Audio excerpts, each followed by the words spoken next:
tey ñu wax ci publication bi nga xam ne def nga ko Akon City ne nga vous aviez le même projet il y a des années en arrière. Quand j'avais 19 ans. Tu sais moi j'ai vu Abdoulaye Wade, président de la République du Sénégal, il m'a reçu en 98. bu mu nekkee ministre d'État de Abdou Diouf. OK? Et là c'était pour parler de la ville Côte Ouest. Donc projet ville boobu bu ma ko gisee Abdoulaye Wade bu ma recevoir xalaat na lépp mais xalaatul une petite ba maa ngi toute mince. Je dis écoute j'ai un projet de ville entre Mboro et Saint-Louis qui s'appelle Côte Ouest. mu ne madame ma fille il m'appelle ma fille ça c'est un projet de chef d'État. Donc ce qu'il m'a dit en 98 et que moi ma ville il parle de lui il veut créer sa ville à Kébémer. D'accord? Je dis que moi ma ville je vais la créer entre Mboro et Saint-Louis, je vais la créer entre Mboro et Saint-Louis. Donc c'était mon premier contact carrément donc officiel avec le président Abdoulaye Wade. Et après entre-temps beaucoup d'eau ont coulé et puis voilà donc Côte Ouest donc moi je suis dans ma tête dans Côte Ouest depuis 98 ans. D'accord mais non pourquoi gisaguñu mise en œuvre bi. attendre que tout un programme pourquoi attendre que Akon lance Akon City pour revenir sur ce projet?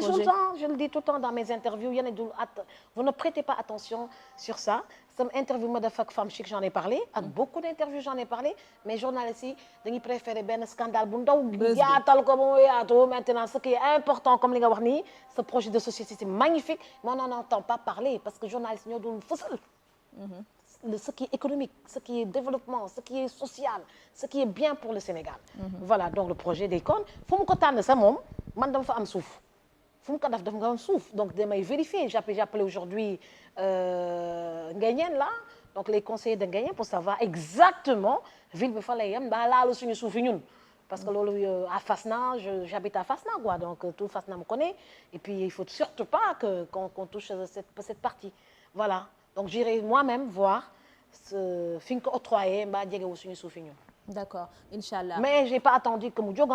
et je le félicite. Je le faisais mais surtout pas qu'il touche à nos terres. D'accord. Voilà. Mais est-ce que Ndella du surfer sur le buzz actualité bu am mu jéem a surfer sur le buzz juste pour augmenter ses followers parce que comme ni ma la wax léegi programme bu noble bi nga xamante ne jot nga fi déroulé ci interview bi on ne voit pas sur les réseaux sociaux et on sait que sur les réseaux sociaux c'est le buzz qui marche est-ce que Ndella tamit du ci xaw a profiter? Non je constate que les personnes s'intéressent sur tout ce que je fais je constate. Voilà c'est un constat et que quand je regarde effectivement le nombre d'abonnés je vois que c'est une moyenne de 1000 par jour parfois tous les 2 jours mais c'est par jour une moyenne de 1000 parfois mu ëpp ko parfois mu wàññeeku tuuti après mu yéegaat mais non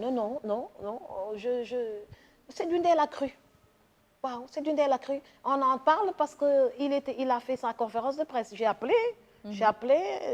les habitants de Fass-Nam ba laalu suñu pat comme torti bi fooguñu ko dama bëgg mu leer moo woote conseiller kii Nguéniène bon il m'avait assuré il y a 4 mois assuré on est que ci kanam la donc mais bon il faut que ñu wax ma lu leer quoi parce que ce côté boobu dafa ma intéressé trop xam naa xamuloo fa gis nga fa dafa am lagune de Mbodiène que des crabes une lagune de crabes à Mbodiène magnifique. La lagune de Mbodiène fait partie des zones les plus belles. Malheureusement, on est dirigé par des gens qui ne connaissent pas le Sénégal. Foofu c'est un chef-d'œuvre. En tout cas man fi may wax fi ma xam c'est un chef-d'œuvre vierge que des crabes au niveau des lagunes. Am na benn tubaab bu fi bëggoon def benn barrière dama ko yóbbu gendarmerie Joal. dama ñëw di visiter foofu pas visiter di promenade quoi parce que j'adore aller à Mbodiène dama fa ngiroo woon ak sama GMC donc léegi su ko defee après finalement ma découvrir foofu quoi parce que Pointe Sarène laa jógee mais fële daa rafet na xaaral ma jaar fa rek taal GMC bi rek ñu dem ngiroo fa après waa Mbodiène waa Fass na ñoo ñëw indi seen i jaas yi pour dagg garab yeeg yooyu def ay bant pour mën a yëkkati oto bi ñu mën a noonu laa xamee noonu laa découvrir zone boobu mais tubaab boobu bi ma ñëwee mu bëgg a créer benn barrière et cetera mais dama ko yóbbu fële dama ko yóbbu gendarmerie Joal.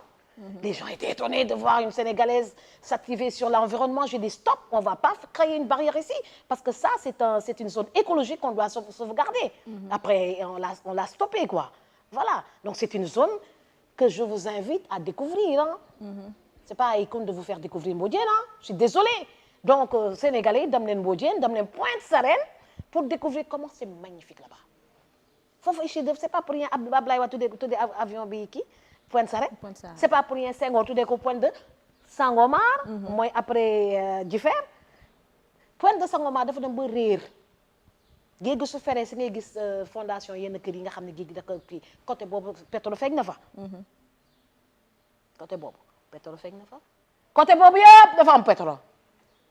kon bu ñu fi kenn nax ñëw jël benn affaire kon daal dafa xaw a am intérêt moo tax nee naa la daal côté boobu pétrole am na fa Pointe Sangomar lu feeñ Pointe Sangomar boobu Pointe Sarène foofu yëpp ay pétrole la gars yi bi ñu cuune dégg nga wax ji dégg naa la bu baax foofu yëpp pétrole kon maanaam boog ay kon moom pétrole beex richesse ah nga xamante ne moom moo fa nekk foofu yëpp pétrole moo tax daal mu bëgg a coûte que coûte construire ay foofu yëpp pétrole la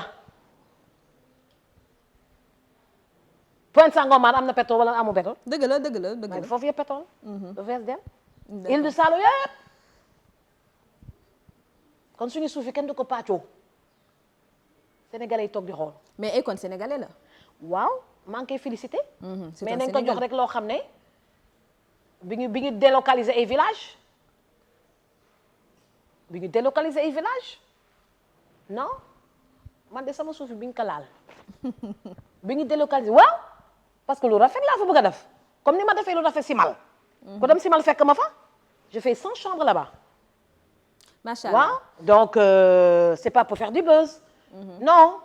côte ouest soo demee fale nii kaxate après la grosse soo ñëwee fekk ma fa d'accord soo ñëwee fekk ma fa d'accord donc Sénégal yi ni ngi génn Dakar ñu ngi bi ñu toog ba gars yi di ñëw di dof si ay zone fekk pétrole bi la ñuy xalaat si ginnaaw wala sous-sol bi Mbodiène yaa que des ressources minières Mbodiène dama Mbodiène nga gis kii bi am na ñuy defar ay assiette ak ban ba fa ne Mbodiène gis nga soo ñëwee dëkk ils vont dire que je suis en train de critiquer ndeysaan te pourtant en vérité rek laa leen di wax suufu Mbodiène dafa mel ni doomu taal soo demee fee ba Sierra Leone suuf bi nga fay gis moom moo nekk Mbodiène suufu Mbodiène ressource minière ba fa ne le président de la République qui est géologue xam na lan moo nekk Mbodiène alal bu mag moo nekk si suufu Mbodiène loolu rek tabax na ville jarul financement li ne si suufu Mbodiène rek tabax na ville